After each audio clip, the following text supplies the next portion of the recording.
Cada engranaje hace que funcione. Cada elemento encaja para un fin ulterior.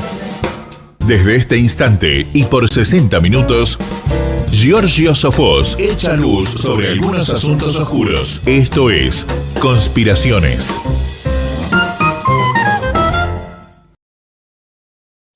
Hola, muy buenas tardes. Bueno, este es otro programa de conspiraciones. Hoy también vamos a hacerlo un poquito económico, pero vamos a hacerlo alternado con dos voces distintas. Así que paso a presentar al invitado. Él es Luis Alberto Rey. Es en Economía de Gobierno, Universidad de San Andrés, Migro. Licenciado en Economía en UBA, licenciado en Administración en UBA, contador público en UBA, abogado en UBA, consultor y conferencista, docente universitario de grado y posgrado. Muy buenas tardes, Luis Alberto. Muchísimas gracias por la invitación, tengan todos buenas tardes. Y también conductor de radio, ¿no? Así es, tenemos un programa que se llama Diálogo Nacional por la rz.com.ar, los miércoles de 20 a 21, y también tenemos, por la sesión de un gran amigo, Juan Manuel Soje Pinto, tenemos un programa que se llama Panorama Económico que va por TLV1, Toda la Verdad Primero. Ah, también está con Juan Manuel. Así es. Ahí hablamos de economía, pero ya en un ciclo televisivo con un mayor rigorismo técnico, con cuadros, gráficos, etcétera, ¿no? Y ahí está con... ¿Lo acompaña alguien? Estoy solo, pero a veces van invitados también. Sí, y en la receta también. La receta también, a veces me toca ir solo, cuando toca por ahí hacer un poco de catarsis, de resumen, un poco de reflexión, y generalmente vamos con invitados. La mayoría de los programas, 80-90% del porcentaje de los programas son con invitados, ¿no? Está bien, bueno. Yo ahora le pasé un tema. Estás invitado, igualmente en algún momento lo vamos a hacer, ¿no? Sí, no hay ningún problema. Aparte, gente amiga también, ahí la receta. Estuvimos en varios, después estuvimos en Radio Grote también. Así que sí, yendo de un lado a otro. Y bueno, queríamos saber la experiencia un poquito de la FM, así que aparecimos por este lado. Por Amadeus 91.1. Bueno, dígame, Luis Alberto, el poder financiero. Si uno tiene que nombrar a los poderes simétricamente, o lo podemos hacer triangularmente, el poder financiero, ¿dónde lo encontramos? Y hoy en día ocupa un papel preponderante, y podemos decir está la cúspide. Digamos, si nosotros hiciéramos un análisis a vuelo de pájaro de la historia del sistema capitalista, el primer lugar, el capitalismo que era dominante era el mercantil. Esto era el comercio a distancia. Ahí tenemos la famosa ruta de la seda de Marco Polo, los grandes comerciantes, las grandes ciudades, el nacimiento del oro como moneda, del papel moneda, de la banca. Es un primer momento. Después lo que tenemos es la subordinación de ese capital económico al capital industrial, de reproducción en masa, que lo tenemos con la revolución industrial, ¿no es cierto? Paralelo a eso iba el capital financiero, pero el que ejercía una influencia decisiva era, en la época victoriana, era el de la revolución industrial, con las dos grandes potencias industriales que eran en su momento Gran Bretaña y Francia, ¿no es cierto? Después aparecería Estados Unidos, y después las experiencias de capitalismos tardíos como el de Alemania después de la unificación. Pero lo que se va observando es que a medida que nos vamos acercando al siglo XX, y sobre todo lo que podríamos hablar ya a partir de 1870, la crisis de 1873, lo que se observa es que este sistema capitalista se va concentrando, transnacionalizando cada vez más, y en donde comienza a crecer paulatinamente el sector financiero. O sea, el dinero que hace dinero a partir del dinero, y diría yo hasta casi solamente del dinero. Y esto se ve palmariamente en el siglo XX. En el siglo XX, solemos decir en las clases, en la década del 60 específicamente, en el marco de la ronda Dillon y Kennedy del GATT, lo que se observa en el sistema capitalista es que el sistema financiero se comienza a desacoplar del sistema creador y comercializador de bienes y servicios y comienza a tener una autonomía propia y un crecimiento exponencial. De tal suerte que en la década del 80, y esto lo señala alguien que estudió este problema, Robert Mundell, un economista canadiense que fue premio Nobel de Economía en 1999, entre otras cosas por este tipo de estudio. Lo que observa Mundell en sus papers, en su libro, es que en la década del 80 la relación esta era de 1 a 30. ¿Qué quiere decir esto? Que por cada dólar que movía el sistema de producción y comercialización de bienes y servicios, el sistema capitalista financiero movía 30. Impactante. Voy a resumirlo. Hoy en día, si sumamos todas las transacciones con bienes y servicios que se realizan en un año, este sistema financiero lo mueve en un día. O sea que la relación es prácticamente 1 a 400. Lo que queremos decir es que hoy en día, por cada dólar que se mueve en el mundo para pagar operaciones con bienes o servicios, este sistema financiero especulativo mueve 400. Por lo tanto, tiene una importancia enorme, porque aparte tiene dos características muy importantes este sistema financiero especulativo. No tiene patria, está en todas partes, se mueve a la velocidad de la luz, de la fibra óptica. ¿Qué quiero decir?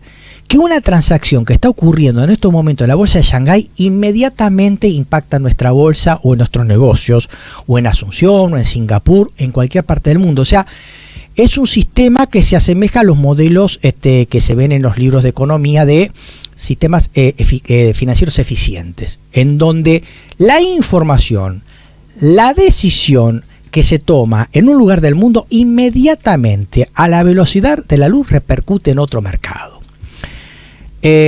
Rapidísima en la información. Esto ha hecho pie al estudio de la teoría de los mercados eficientes, en donde hay que moverse con mucha rapidez, y esto tiene una consecuencia muy importante. La segunda característica es que estos capitales no duermen, o sea, están permanentemente activos en todos los lugares del mundo, haya feriado o no haya feriado. Por lo tanto, un acontecimiento que haya ocurrido del otro lado del globo, que por ahí el mercado está abierto, inmediatamente cuando el mercado abra acá, va a tener impacto. Vamos a dar un ejemplo actual. Orden ejecutiva de Trump, elevación de aranceles. Embiste contra BRICS, dice: los países que pertenezcan al BRICS y quieran alejarse del dólar, le voy a aplicar un arancel del 100%. Primer conflicto con México. Puso los aranceles, inmediatamente tiene la réplica de la presidenta de México, y los mercados a la primera hora se derrumbaron. Vos veías un cuadro, estaba todo rojo. Todos los valores, todas las acciones estaban en rojo, estaban cayendo. Inmediatamente Trump dijo, bueno, habló por teléfono con la presidenta de México, Sheinbaum, y llegaron a un acuerdo de que México iba a disponer tropas para evitar que mexicanos crucen las fronteras a Estados Unidos. Y momentáneamente el tema de los aranceles lo vamos a dejar para más adelante. Y los mercados se descomprimieron. Eso ocurrió de un modo rápido, abrupto. Y la tercera característica, que esta es la más impactante, sí, que tiene que ver con el tema de las comunicaciones. Esto tiene mucho que ver con los medios de comunicación. Es precisamente para tener una adecuada información y generar ingeniería financiera, estos sectores han acumulado tanto que donde primero ponen su pica en Flandes, eso en los medios de comunicación. Por lo tanto, no hay medio de comunicación importante o masivo de tal del cual no tenga como accionista un fondo. Es así, pegan la vuelta. Y la otra característica que es muy importante es que el 70% de estas transacciones lo hacen software de computadoras. Esto parece ciencia ficción, pero es tal la cantidad de información que se maneja, porque este capital lo que hace es ve precios desarbitrados, compra donde está barato y vende donde está caro en otro lugar del mundo o en el mismo lugar en distinto momento. Yo puedo comprarme hoy para venderme en el mismo lugar a futuro. Son los mercados de forward futuro. Y la información que se maneja de precios para obtener el precio desarbitrado para comprar donde está caro y vender donde está barato, comprar donde está barato y vender donde está caro, la velocidad debe ser tan rápida que la mente humana está fuera de ese alcance. Y operación que yo pierdo me la gana mi competidor. Por lo tanto, actualmente de esos $400 que anda en el mundo rivalizando con ese pequeño dólar que compra bienes y servicios, esos $400 que andan haciendo transacciones por el mundo buscando precio desarbitrado para comprar donde está barato y vender donde está caro, el 70% de esas transacciones lo hacen software de computadoras. que absorben toda la información que hay en el mundo. Cuando observa la computadora a precio desarbitrado, hace esa operación. O sea, estas son las características. Y el proceso de acumulación es inmenso. El sistema financiero capitalista ha crecido y ha acumulado de un modo tal que buena parte de esta acumulación ya se vuelca al mercado de bienes. Por ejemplo, la compra de propiedades inmuebles en Estados Unidos, en el real estate. O sea, ya no es tanto la usura o la compraventa especulativa y de corto plazo el negocio de estos grandes fondos, Templeton, BlackRock, PIMCO, y siguen las firmas, sino que han adquirido medios de comunicación a través de los cuales se hace ingeniería social. Y obviamente aportan una ideología que es una ideología típica de Agenda 2030 o 2045, ¿no? Bueno, ahora le voy a decir, yo ayer viendo ámbito financiero, sacaron una nota en diario, papel, y sacaron unos gráficos en las redes. Y se expresaron, hay una película, La Gran Apuesta, no sé si la vio usted, acá le muestro la imagen. The Big Short, a ver, es The Big Short, sí, bueno, la vi la película, sí, una película muy buena, que precisamente tiene que ver con la especulación en torno a la crisis de las hipotecas subprime. ¿Huelen eso? Huelo dinero. Este es un bono hipotecario común. Bienvenidos. Sí. ¿Huelen eso? Porque yo huelo dinero. Muy bien, hola. ¿Cómo están? Siéntense. Bien, señor Bennett de Deutsche Bank, ¿qué tenemos aquí? Gracias. Aquí tienes. Apártate. Disculpa. ¿Con cuántas personas ha hablado de esta venta? Algunas. Y despertó mucho interés. ¡No! Mi jefe me despediría. Te volviste ¿Eso no va a pasar? Lárgate, Jared. Púdrete. ¿Y por eso hablas con quienes llamaste por error? Parece que hay mucho interés. De acuerdo. Algunas personas me invitaron solo para reírse de mí. ¿Ustedes lo harán? No. ¿De eso se trata? No se trata de eso, así es el carácter de Marco. Veamos qué tiene. Lo siento. ¿Huelen eso? ¿Qué es? ¿Qué? ¿A qué huele? ¿Tu colonia? No. Oportunidad. No. Dinero. Ah, de acuerdo. Huelo dinero. De acuerdo. Chris. Maldita sea. Lo siento. Este es su bono hipotecario común. ¿De acuerdo? Los originales eran simples. Solo eran miles y miles de hipotecas AAA reunidas, garantizadas por el gobierno norteamericano. Las modernas son diferentes. Son privadas y compuestas de capas de tramos.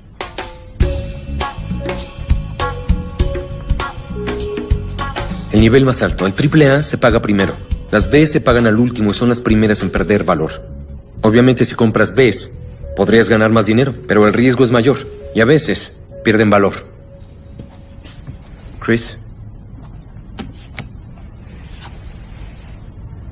En algún momento, estas Bs y W pasaron de riesgosas a ser estafas. ¿Y la basura? Detrás de ti. Con las más bajas puntuaciones FICO. Sin verificación de ingresos. ¿Interés variable? ¡Basura! El índice de impago subió de 1 a 4%. Y si sube a 8%, que lo hará, muchas de estas AAA valdrán 0 también. Y esa, estás muy cerca. Es una oportunidad. De acuerdo. ¿Dices que en 8% los bonos pierden y ya estamos en 4%? En efecto. Si llegan a 8, el Armagedón. Sí, así es. ¿Por qué nadie habla de esto? ¿Estás seguro de los cálculos? Mírenlo. Él es mi cuante. ¿Tú qué? Mi cuantitativo. Mi matemático. Mírenlo. ¿Notan algo distinto en él? Miren su rostro. Eso es muy racista. Miren sus ojos. Les daré una pista. Se llama Yang. Ganó un campeonato nacional de matemáticas en China. Ni siquiera habla nuestro idioma. Y sí, estoy muy seguro. De hecho, me llamo Young. Y sí, hablo su idioma. Jared dice eso porque cree que me hace parecer más auténtico. Y fui segundo lugar en ese campeonato nacional. ¿Y nos ofreces vender en corto esa pila de bloques? ¿Cómo? Con algo llamado permuta de impago crediticio. Es como un seguro para el bono. Y si revienta, ganan 10-1 o hasta 20-1 de vuelta. Y ya están empezando a reventar. 10-1, 20-1, nunca. Y nadie ha puesto atención. Y nadie ha puesto atención. Porque los bancos están muy ocupados cobrando tarifas obscenas por vender estos bonos. Alto, tú eres un banco. Trabajas para un banco, apuesto que tus márgenes son bastante jugosos. No vamos a hablar de mis márgenes. Por cierto, que son jugosos. Linda camisa. ¿La hacen para hombre? ¿No eres un banco? Trabajo para el banco. No pienso como un banco. Grande o pequeño, me gusta hacer dinero. ¿De acuerdo? Lo voy a poner de esta manera. Están frente a una casa en llamas. Y yo les ofrezco un seguro contra incendios. ¿Cómo pueden ser tan malos esos bonos subyacentes? No sería legal. Nadie sabe qué hay en ellos. Nadie sabe qué hay en los bonos. He visto algunos que son 65% AAA. Y estoy muy seguro de que están llenos con 95% de basura de alto riesgo, con FICOs de menos de 550. Eso no es posible. ¿Quieren que los deje boquiabiertos? Cuando hay un bono muy riesgoso a la compra, ¿qué creen que hacemos? Adivinen. No sé, tú dime. ¿De acuerdo? ¿Creen que lo dejamos en los libros? No. Solo lo ponemos con un montón de mierda que tampoco se vendió y lo ponemos en un CDO. ¿CDO? Sí, un CDO. ¿Qué es eso? Es cuando tomamos un montón de Bs, Ws y triple Bs que no vendimos y las apilamos. Y cuando apilamos suficientes, el conjunto de pronto se considera diversificado. Y los cínicos de la agencia de calificación le dan un grado AAA de 93% sin hacer preguntas. Espera, repite eso. Obligación de deuda garantizada. Es importante entenderla porque hizo que una crisis inmobiliaria se volviera un desastre económico nacional. Aquí está el famoso chef Anthony Bourdain para explicarlo. Muy bien, soy un chef una tarde de domingo preparando el menú de un gran restaurante. Ordené mi pescado el viernes, que es el bono que Michael Burry vendió en corto. Pero parte del pescado no se vende. No sé por qué, tal vez se descubrió que el fletán es tan inteligente como un delfín. ¿Y qué voy a hacer? ¿Tirar todo el pescado que no vendí, que es el nivel triple B del fondo, a la basura y aceptar mi pérdida? Ni hablar. Siendo el ingenioso y moralmente oneroso chef que soy, los niveles más bajos del fondo que no vendí, los pongo en un estofado de mariscos, ¿ven? No es pescado rancio. Es un platillo nuevo. Y lo mejor es que comerán pescado de hace 3 días. Eso es un CDO. Yo solo quiero saber cómo es que esas cosas pudieron combinarse. De alguna manera tú eres como pero me parece Dora la muy difícil de exploradora. creer. Fuiste la primera persona en descubrir esto. Los bonos son mierda de perro y los CDO es mierda envuelta en mierda de gato. Sí, así es. De acuerdo. Las instituciones tratan estos CDOs como si fueran tan sólidos como bonos del tesoro y pronto valdrán 0. No puede ser. Se vendieron 500 billones de bonos inmobiliarios solo el año pasado. Las agencias de calificación, los bancos y hasta el pinche gobierno. ¿Dices que no tienen ni puta idea? Sí. Todo mi departamento compra CDOs. Me dicen Chicken Little. Me dicen burbujitas. As, 0. Bs, 0. Doble Bs, 0. Triple Bs, 0. Y eso es lo que pasa. ¿Qué es eso? Es el mercado inmobiliario. Gracias. Así se hace, Jared. ¿Te quieres callar, idiota? Leo, los traders de Big Short revelan las inversiones actuales y generales del debate de Wall Street. Peter Collins muestra otro, especifica, pero todo sobre Hollywood, sobre esta gran esta película, ¿no? Que fue Hollywood, ¿quién está ahí?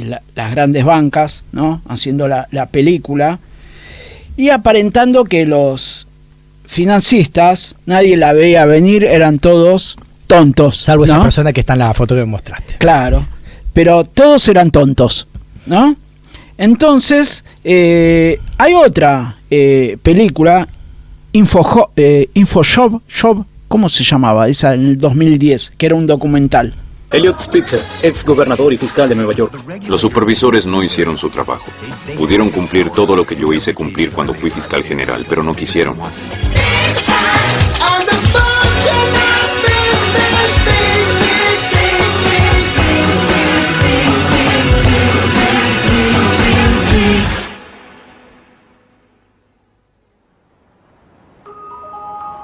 15 de septiembre de 2008. Durante el fin de semana, Lehman Brothers, uno de los bancos de inversión más grandes, se declaró en quiebra. Otra sucursal de Merrill Lynch debió venderse hoy. Ya se habla de una crisis. Los mercados financieros del mundo cayeron hoy estrepitosamente. Los dramáticos sucesos de dos gigantes de Wall Street provocaron graves consecuencias. Crisis, pánico. La prensa francesa anuncia. En septiembre de 2008, la quiebra del banco estadounidense de inversión Lehman Brothers y el derrumbe de la empresa de seguros más importante del mundo, AIG, desencadenaron una crisis financiera mundial. El temor se apoderó de los mercados. Las acciones de Asia se derrumbaron. Las acciones se derrumbaron. Es la mayor caída que se ha visto en la historia. Los precios de las acciones continuaron derrumbándose luego de la quiebra de Lehman Brothers. La consecuencia fue una recesión internacional que costó al mundo decenas de billones de dólares, que dejó sin empleo a 30 millones de personas y que duplicó la deuda nacional de los Estados Unidos. Hay que ver el costo que tuvo. Destrucción de riqueza de capital y de riqueza de vivienda. Destruyó los ingresos, los empleos. 50 millones de personas en todo el mundo podrían terminar por debajo de la línea de pobreza. Esta es una crisis sumamente costosa. Esta crisis no fue un accidente. Fue causada por una industria fuera de control. Desde los 90, el crecimiento del sector financiero de los Estados Unidos produjo una serie de crisis financieras cada vez más severas. Cada una de estas crisis causó más daños, mientras la industria ganaba más y más dinero. Parte 1. ¿Cómo llegamos aquí? Luego de la Gran Depresión, los Estados Unidos tuvieron 40 años de crecimiento económico sin una crisis financiera. La industria financiera estaba muy regulada. La mayoría de los bancos comunes eran negocios locales y se les prohibió especular con los ahorros de los clientes. Los bancos de inversión, que se encargaban del comercio de acciones y bonos, eran sociedades pequeñas y privadas. En las sociedades tradicionales de bancos de inversión, los socios aportaban el dinero. Y obviamente cuidaban muy bien de ese dinero. Querían vivir bien, pero no querían arriesgar su capital en nada. Paul Volcker trabajó en el Departamento de Tesoro y fue presidente de la Reserva Federal desde 1979 hasta 1987. Antes de trabajar para el gobierno, fue economista financiero del Chase Manhattan Bank. Cuando me fui del Chase para trabajar en el Tesoro en 1969, creo que mis ingresos eran de alrededor de $45,000 al año. Morgan Stanley, en 1972, tenía alrededor de 110 empleados, una oficina y un capital de $12 millones. Ahora Morgan Stanley tiene 50.000 empleados. Tiene un capital de varios miles de millones y tiene oficinas en todo el mundo. En la década del 80, la industria financiera estalló. Los bancos de inversión vendían sus acciones en la bolsa, así ganaron mucho dinero de los accionistas. La gente de Wall Street comenzó a hacerse rica. Tenía un amigo que vendía bonos en Merrill Lynch en los 70. Trabajaba como maquinista de trenes por la noche porque tenía 3 hijos y no podía mantenerlos con lo que ganaba un vendedor de bonos.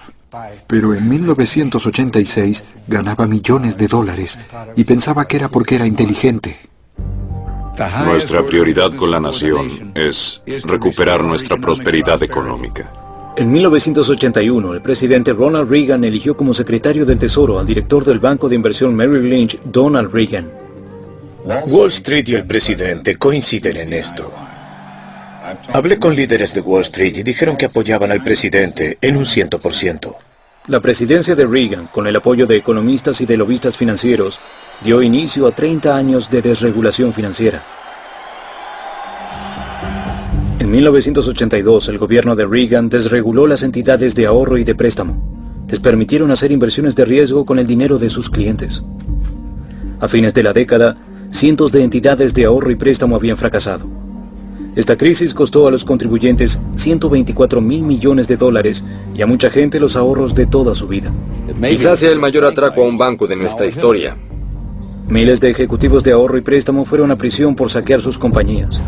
Uno de los casos más extremos fue el de Charles Keating. Señor Keating, ¿algo para decir? En 1985, cuando las autoridades comenzaron a investigarlo, Keating contrató a un economista llamado Alan Greenspan. En esta carta a las autoridades, Greenspan elogiaba a Keating por sus sólidos planes de negocio y por su experiencia. Sostuvo que no veía riesgo alguno en permitir a Keating invertir el dinero de sus clientes. Se dice que Keating pagó a Greenspan $40,000.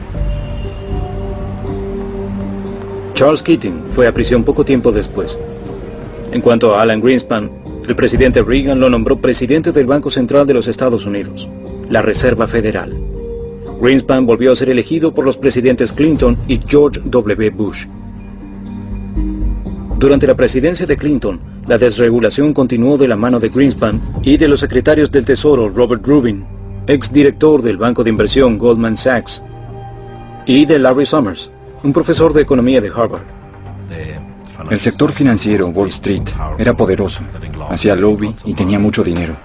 Poco a poco capturó el sistema político, tanto en el lado demócrata como en el republicano. A fines de los 90, el sector financiero se había consolidado y estaba compuesto por unas pocas firmas gigantescas.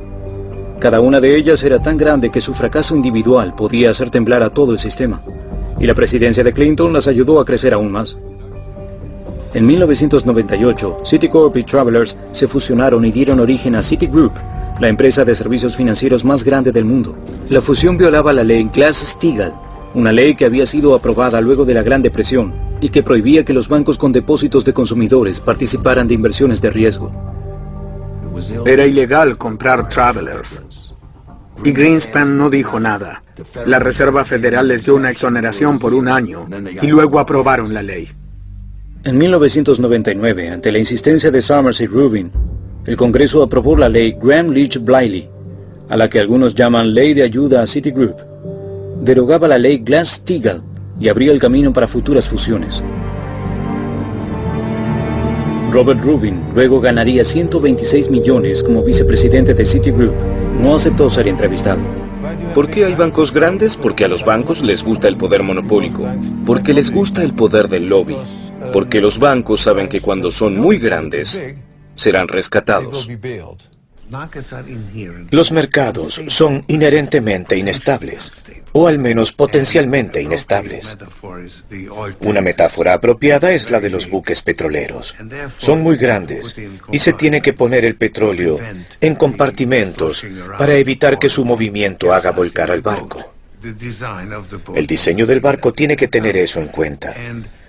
Y después de la depresión, las normas implementaron compartimentos herméticos.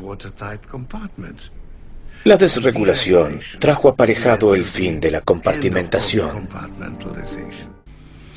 Yo la que vi que tiene que ver con la misma crisis es el precio el precio de la codicia, creo que era, que tenía que ver. Instead Job, que van a juicio. Esta no bueno, le recomiendo esta, Instead Job, van a juicio y todo, y resulta que, bueno, después vamos a hablar de esto, de las dos, porque ahí los atrapan y empiezan a ir como a juicio a todos los financistas, ¿no? Y los empiezan a acusar, ustedes, como siendo ustedes cómplices de esta, ¿no? Y flaquean y quieren irse para un lado, quieren irse para otro lado, pero son el poder, ¿no?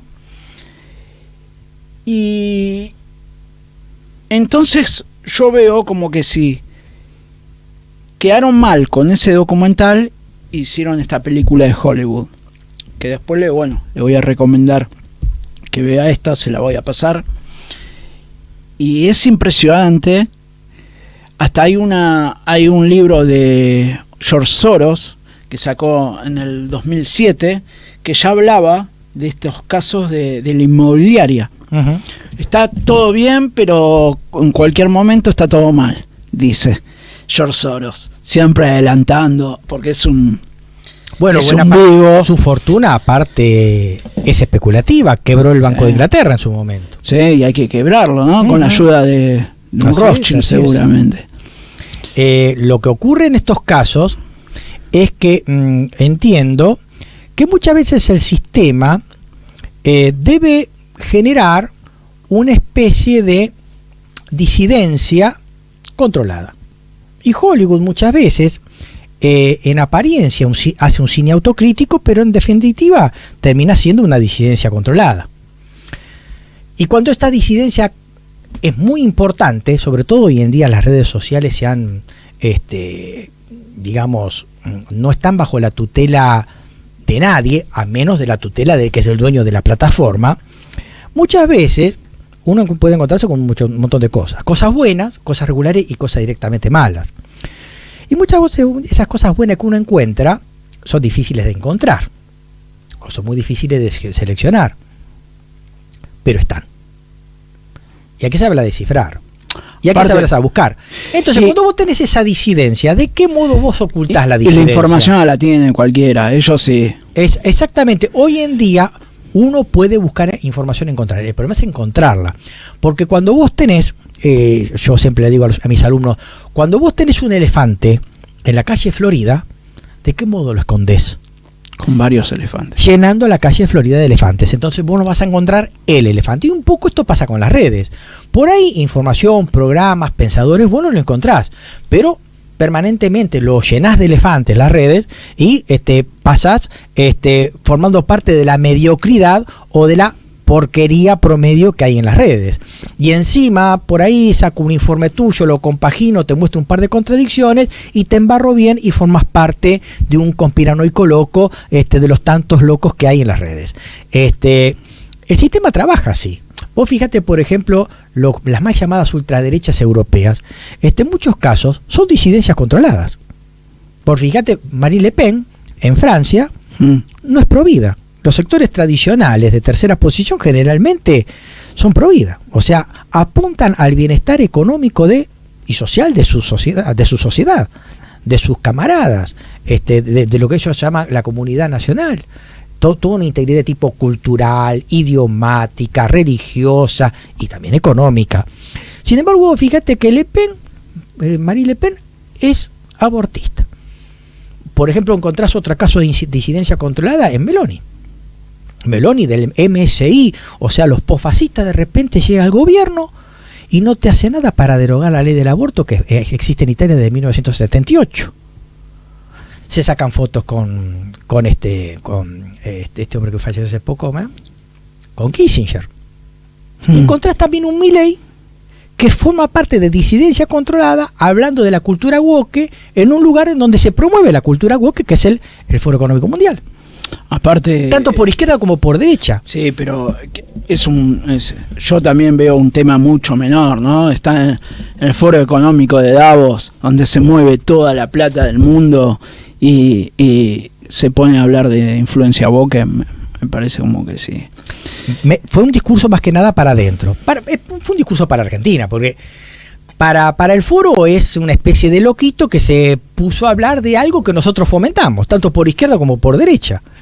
Porque estas grandes fundaciones fomentan o financian a asociaciones civiles, ONG, tanto por derecha o por izquierda. La Fundación Ford financia al CELS, por ejemplo. Tenés algunas personas que hablan en favor de este gobierno que son financiados por fondos que vienen del exterior, la Fundación Adenauer, la Atlas, etcétera, etcétera, ¿no? Entonces, sí, tanto por derecha como por izquierda se promueven a estos pensadores que en realidad parecen disidentes, pero en realidad terminan siendo disidencia controlada. Que es necesario tener muchas veces una disidencia controlada para que el sistema no explote. Ahora dígame, Milei, economista. De los malos, diría yo. Es colega, pero de los malos. La Universidad de Belgrano no se destaca por tener buenos egresados en economía. Vamos a empezar por ahí, ¿no? Y atrasa 100 años de lectura. Bueno, los buenos que ven de la UBA. Vos encontrás, bueno, la UBA lo que tiene de bueno que vos tenés profesores que son desde la izquierda o de derecha. Yo he tenido un profesor que era nazi. Y del otro era de la teoría de la dependencia. Y en el medio tenés un montón de variantes. Y vos elegís. Es cierto que por ahí la formación más dura es neoclásica, pero si vos tenés un sentido crítico en tus horas libres, podés leer como autodidacta a otros autores que no forman parte del mainstream oficial de la economía. Están en los programas de estudio, pero muchas veces ni se los leen, y en algunos casos ni siquiera están en los programas de estudio, y hay que leerlos. Bueno, ahora hay una gran batalla de Kicillof que también fue economista, es economista, Kicillof y Milei, pero lo que menos batallan es por la economía, ¿no? Cuando Kicillof le tuvo que tocar a ser ministro de Economía, hizo una mala praxis económica. De hecho... Pero Cristina Kirchner lo nombró en los buitres, lo nombró el San Martín argentino, dijo. Cometió muchos errores. Bueno, de hecho, la expresidente no se dedica, o no se destaca, mejor dicho, por elegir buenos funcionarios. Lo eligió a Boudou como ministro de Economía, lo eligió a Cobos como vicepresidente, lo eligió a Kicillof como ministro de Economía, lo eligió a Alberto Fernández como presidente. O sea, no elige bien la señora. Entonces, cuando elige se equivoca. Pero vos sabés a quién elegís también. No debe ser como... hacemos media trampa. Mira, yo creo que en el caso porque en realidad sabemos que hay poderes por encima, ¿no? También es cierto que cuando vos elegís un funcionario tenés un montón de cruces y de presiones para que vos elijas a ese. En este caso, yo creo que también, yo esto lo compararía con Alfonsín, el problema que tenía Alfonsín y Cristina, que tenían una muy mala formación económica. No sabían economía. Por lo tanto, terminaban adoptando a alguien que le metía un buen verso o un par de frases con convicción pero sin contenido. Vos viste que muchas veces podés hablar una persona que tiene convicciones firmes y te las pone en la mesa, pero estoy diciendo una estupidez. Yo te puedo decir ahora con una voz ronca, fuerte y golpeando la mesa que el pasto es de color rojo. Bueno, y si vos estás un poco medio, y bueno, capaz que sea de color rojo, pero el pasto no es de color rojo. Y mucha gente entra como oso en una trampa en donde se presentan una persona bien conceptuada, inclusive por los medios de comunicación que te dicen esta persona es bien vista en los círculos locales financieros y en el exterior. Pasa típicamente con el presidente del Banco Central, en donde siempre son los mismos, son operadores de fondos especulativos extranjeros, de bancos extranjeros. Y cuando los están por nombrar, dicen, no, están por nombrar a este señor, pero es una persona bien vista en la City de Buenos Aires y es una persona bien vista en los centros financieros de Nueva York o Londres. Por ejemplo, vamos a nombrar Martín Redrado, Prat Gay, Pou, Roque Fernández, son bien vistos por la City. Claro que eso tiene que ver con un modelo de acumulación que nuestro país tiene de la década del 70 hasta acá, que no es un modelo productivo, es un modelo de concentración de renta financiera, fuga y endeudamiento, ¿no? Vamos en esto, porque ¿quién elige la derecha y quién elige la izquierda? Vamos a ver. Walter Graciano dice: mientras en la política todos se pelean, en la economía son todos amigos. ¿No? No. Bueno, no es así. Entonces, en cada partido, si bien hay unas élites que apoyan a ambos partidos, ¿no?, por la suposición de que tienen que ganar, de haber otros, no sé si nombrarlos elite o subelites, que también promocionan a esos, y esa es la diferencia de intereses. Ahí está. Y ahí pegas en el clavo y volvemos a lo que hablábamos a unos minutos anteriores. Es decir, si vos ves que los medios de comunicación masivos tratan de reproducir un único discurso con una disidencia controlada, por ejemplo, en las dos voces habla Bregman, por ejemplo, o va del Caño, pero son disidencia controlada.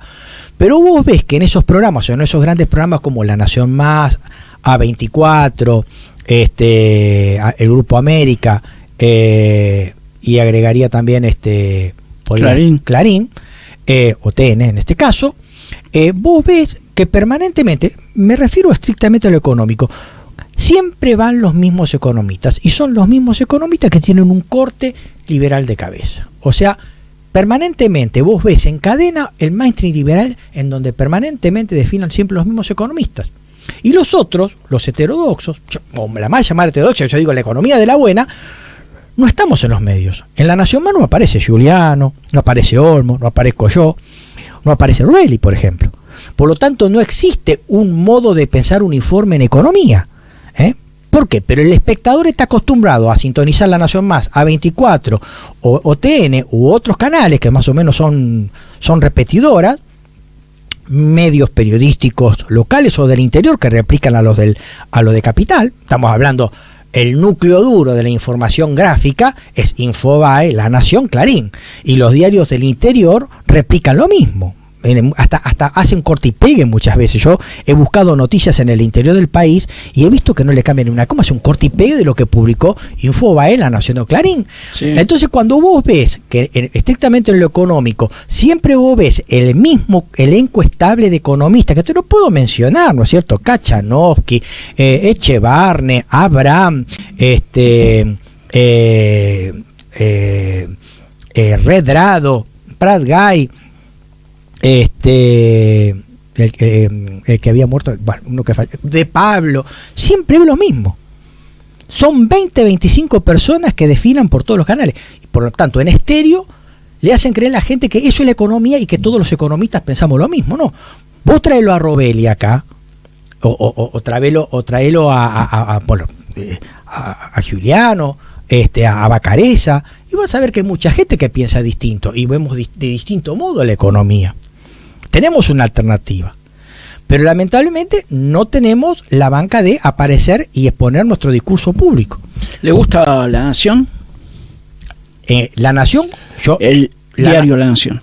La Nación yo lo leo porque es un diario muy instructivo y como no piensa igual que yo lo leo. Tiene buenos exactamente.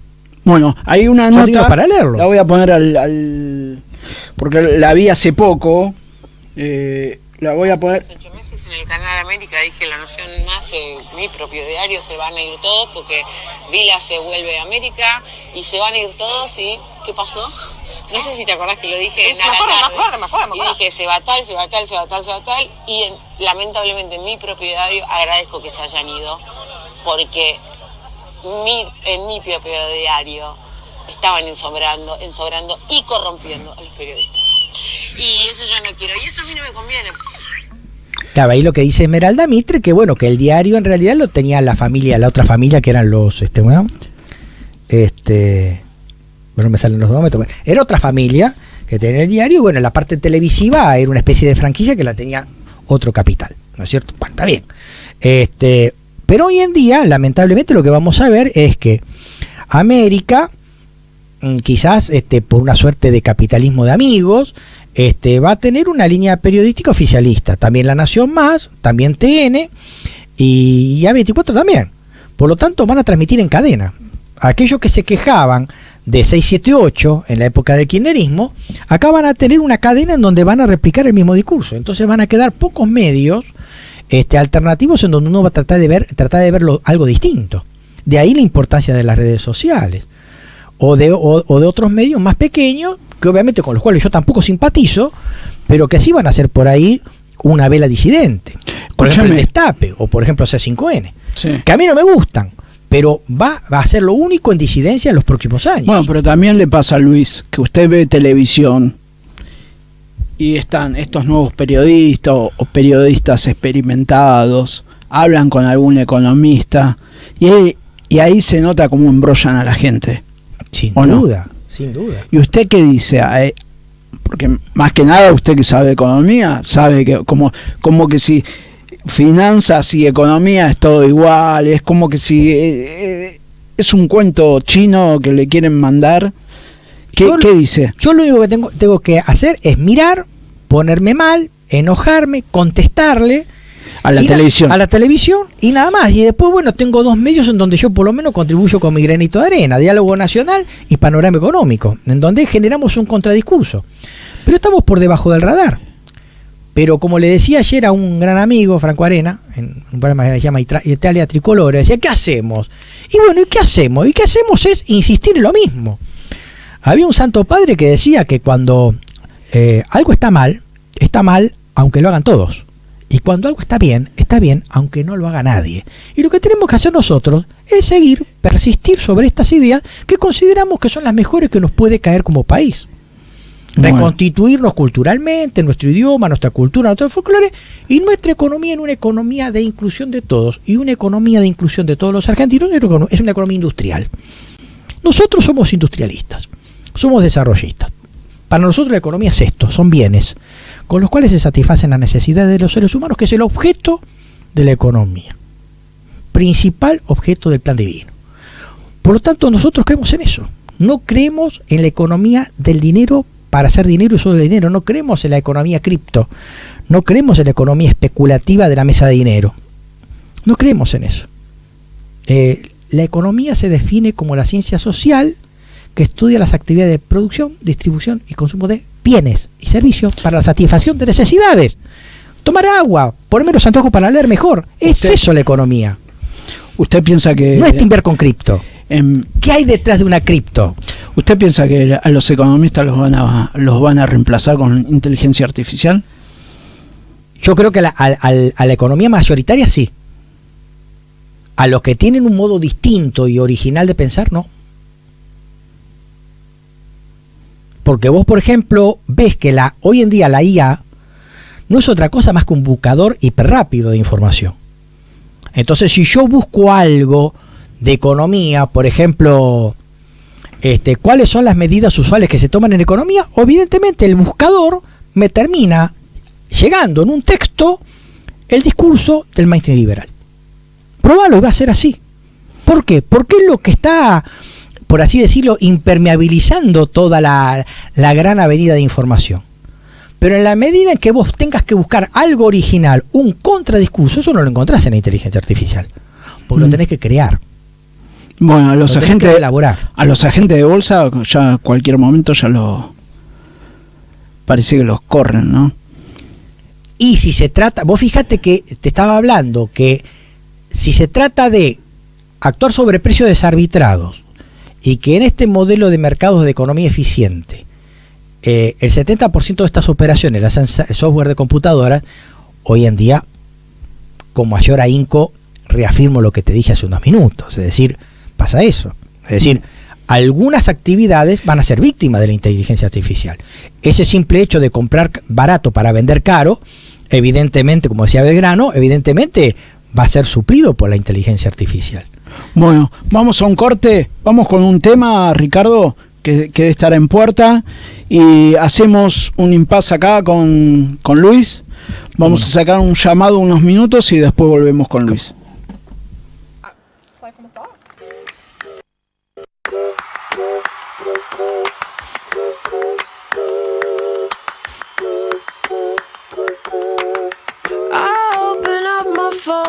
Monday morning, staring at my screen, I'm tired and a little lonely. Mr. Muskie says some shit that left so angry. Twitter wars and Gaza, man, it's overwhelming. Maybe that's how life becomes when people less important than a profit line. No one cares about your dreams, just pay your tax on time. Keep scrolling. Hold me near to you now. Gender, guns, religion, and abortion rights. You better pick a tribe and hate the other side. Keep scrolling. Like, did you see Taylor live? Man-made virus, watch some millions die. Biggest profit of their lives. Here's inflation, that's your prize. This is Carmageddon. Turn on the news and eat their lies. Kim or Kanye, pick a side. Cancel culture, what a vibe. This is Carmageddon. Corporations swear they never lie. Politicians bribe for life. More than war, it's genocide. This is Carmageddon. Welcome to the chaos of the times. If you go left and I go right, pray we make it out alive. This is Carmageddon.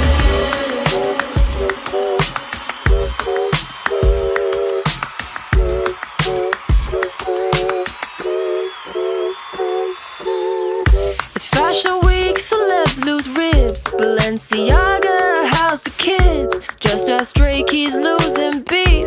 Kendrick killed him in his sleep. This track's about beating up your queen. While women dying doesn't cause a scene. While we're fair kids are killed from Israel's actions. I'ma speak my mind. Sick to death of all these crazy lies. A circus for humanity's decline. We just want a peaceful life. Give the people back their rights. And I still got a beef, cause Fauci's laughing and we've been asleep. And who's a liar and it's running deep. Big pharma finna eat, they a devil make 'em weak. Man-made virus, watch some millions die. Biggest profit of their lives. Here's inflation, that's your prize. This is Carmageddon. Turn on the news and eat their lies. Kim or Kanye, pick a side. Cancel culture, what a vibe. This is Carmageddon. Corporations swear they never lie. Politicians brought for life. War and war, it's genocide. This is Carmageddon. Welcome to the chaos of the times. If you go left and I go right, pray we make it out alive. This is Carmageddon.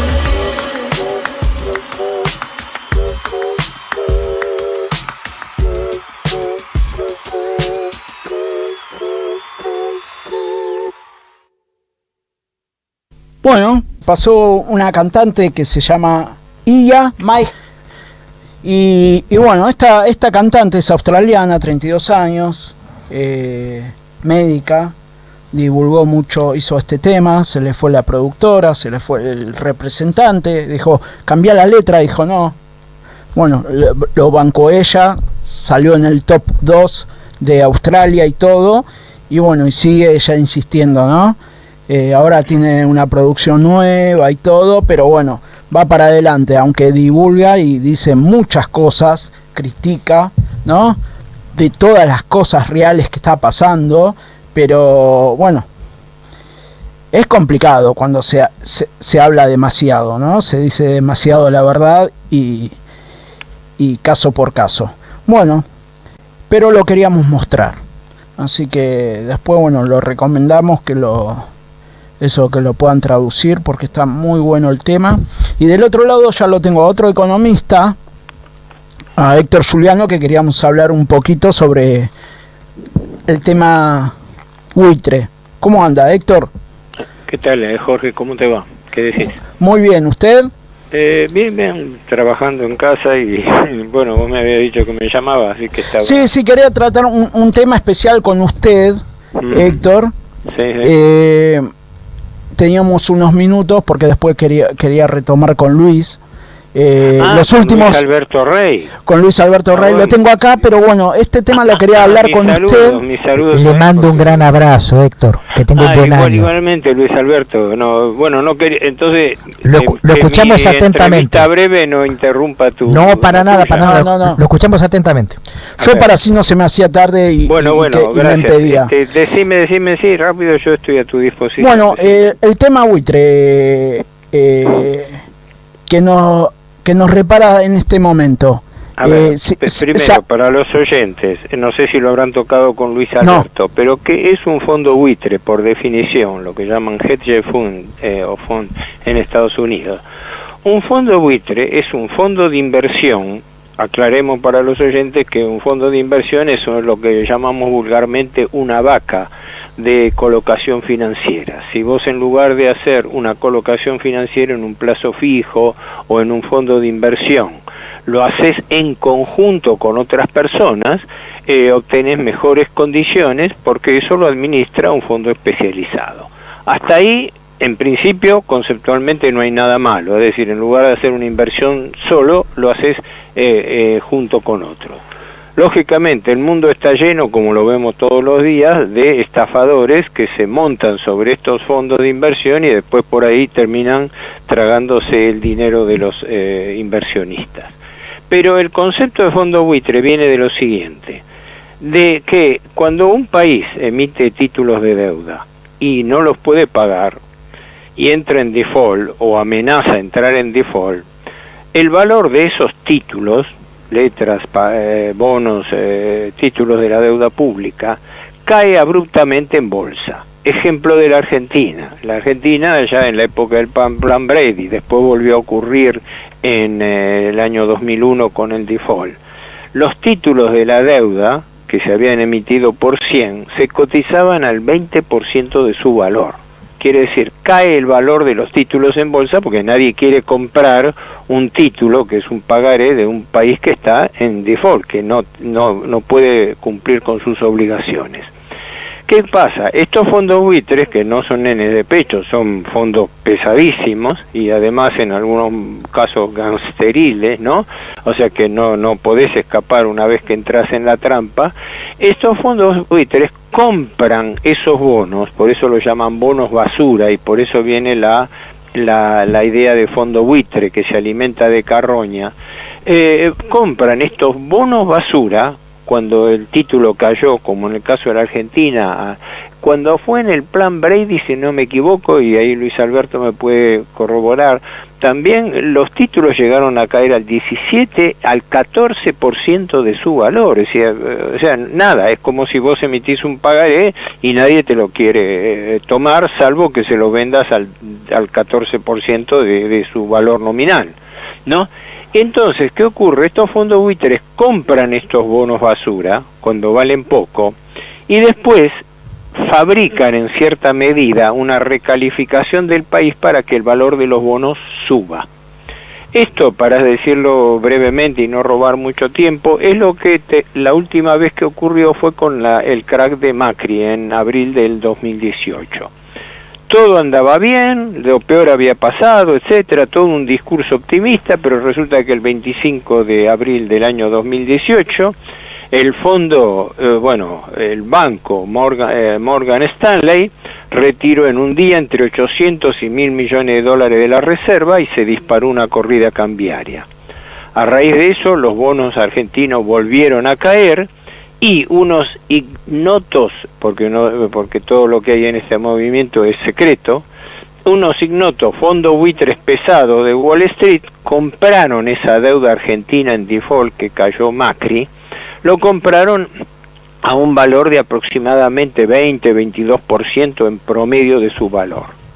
Esa deuda hoy, con el dibujo de buenas notas, se está cotizando entre 70 y 75%. Así que vos imagínate el negocio que lograron esos fondos de haber comprado bonos basura a 20%, hoy tenerlos a 70%, y el día que los reclamen o los canjen, los cambian al valor nominal de 100. O sea, compraste por 20 lo que vale 100. Yo no sé si por apurarme mucho fui más confuso que aclaratorio, pero la esencia del negocio buitre es ese. ¿Sí? Bueno, igualmente sabemos que hay distintos tipos de bonos, ¿no? Están los que que son muy buenos, los regulares y los pésimos, ¿no? Bueno, pero eso en el mercado en general, pero si te referís a la deuda argentina, no solamente la deuda argentina contagia a todos los bonos, sino que incluso se contagian otros países, porque todos los llamados países o mercados emergentes están bajo una misma mira de los especuladores internacionales. Entonces, si la Argentina cae en default, temen que el efecto contagio arrastre a otros países como puede ser México, como puede ser Colombia o Brasil, y consecuentemente cuando caen los bonos de un país grande, arrastra la cotización de otros bonos. Bueno, BlackRock tiene bonos de deuda argentina. Y bueno, sí, no se sabe cuánto porque la deuda es secreta, el gobierno no informa nada. La anterior semana el gobierno tomó, hace 2 licitaciones por mes, ¿no? Pero la anteúltima fue por 14 billones de pesos. No es moco de pavo. Con renovar y refinanciar, creo que se refinanciaron 8 billones y pico, 8 billones 500, 8 billones 800, no tengo las cifras. Héctor, acá. Una consulta. Sí, ahí en el 2001, con la caída, con Cavallo, ¿también estuvieron perjudicados los bonistas, algunos bonistas argentinos con unos bonos? Bueno, en principio los bonistas originales resultan perjudicados, pero lo que ocurre es que normalmente esos bonistas, la gente que actuó de buena fe o los bonistas de poco peso, terminan malvendiendo sus bonos a estos fondos buitre que se los compran. Es lo que pasó, por ejemplo, con centenares de miles de ahorristas italianos con la crisis, fue justamente esa, la crisis del 2001. En Italia varios bancos habían colocado entre jubilados italianos bonos argentinos que había emitido Cavallo, con la esperanza de que rendían en ese momento entre el 12-13% anual en dólares, una cifra altísima porque las tasas internacionales, que ahora están en 4 o 5, en ese momento yo creo que estaban en menos, en 3 y pico. Entonces, claro, parecía música a los oídos de los inversionistas. Un jubilado italiano que tenía depositado allí al 2-3% anual, de golpe viene y le ofrecen, mira, que hay bonos que rinden el 12%. Pero así fue justamente el riesgo, y así fue que se clavaron cuando la Argentina defaultió, o sea, declaró el impago de la deuda.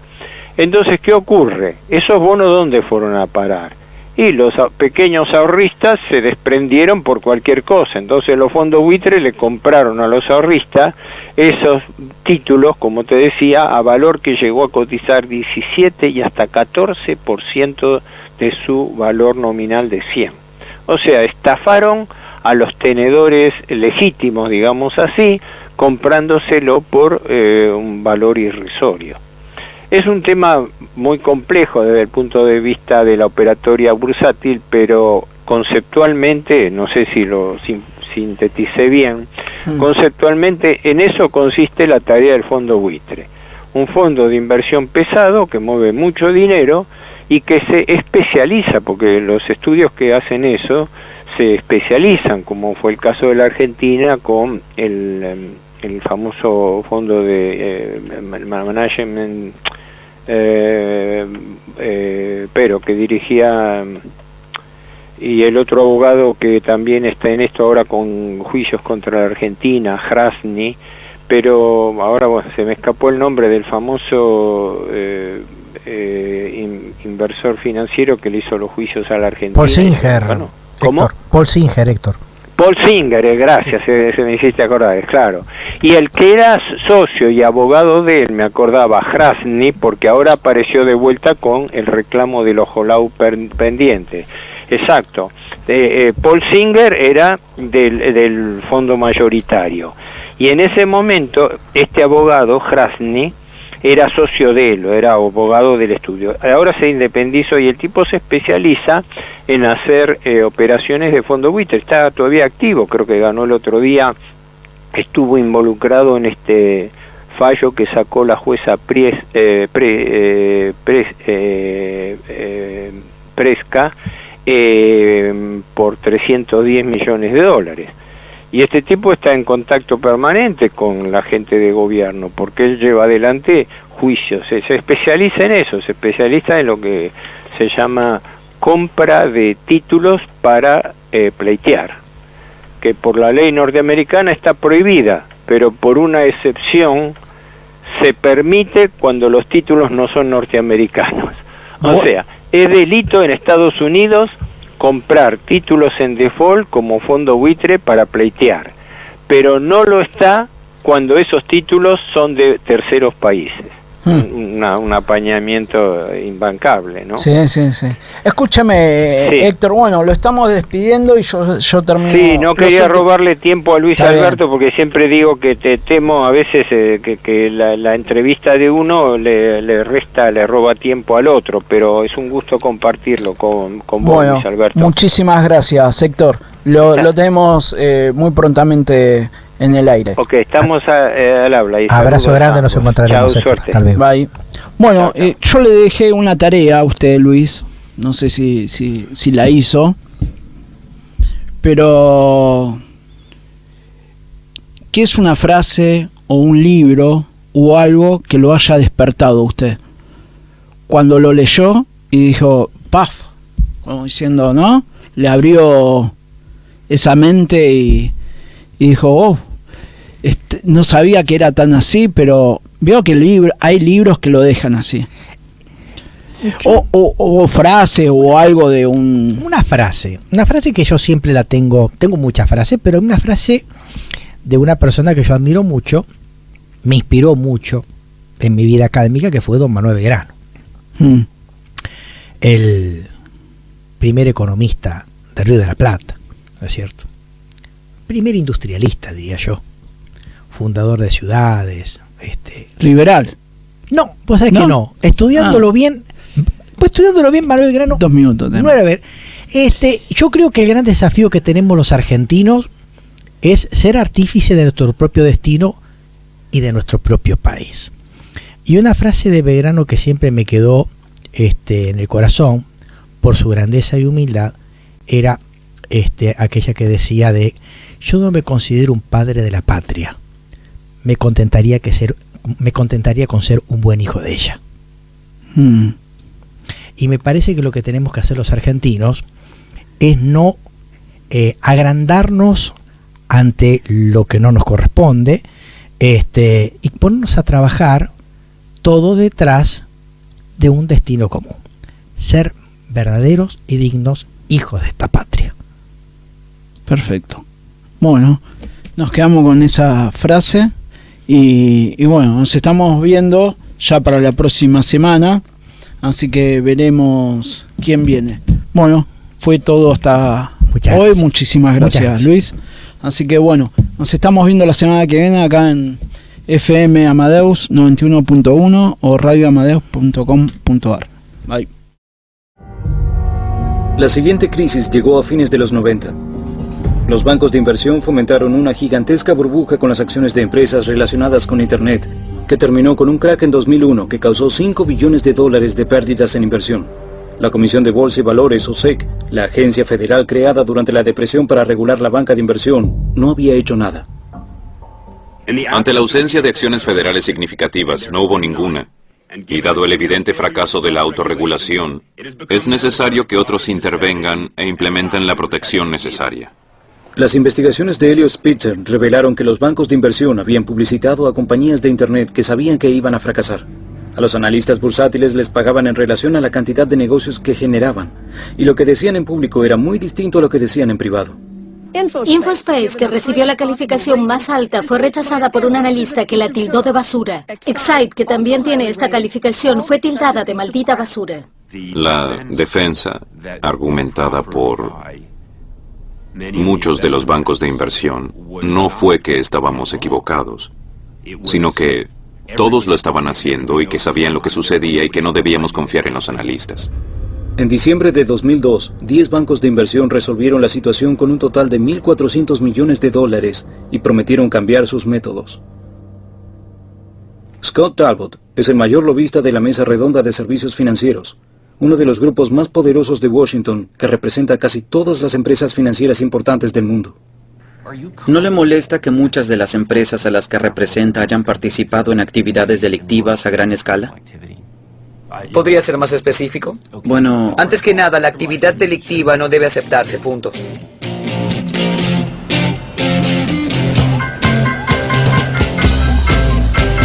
Desde que comenzó la desregulación, se descubrió que las firmas financieras más grandes del mundo lavaban dinero, estafaban a sus clientes y mentían en sus libros contables una y otra vez.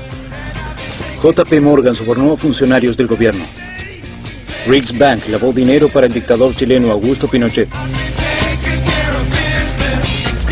Credit Suisse ayudó a enviar dinero para el programa nuclear de Irán y para la Organización de Industrias Aeroespaciales de Irán, que construye misiles balísticos. Toda información que lo identifique como iraní será borrada. El banco recibió una multa de $536 millones. Citibank ayudó a sacar $100 millones de México, dinero ganado por tráfico de drogas. Usted comentó que ella debería perder todo documento relacionado con la cuenta.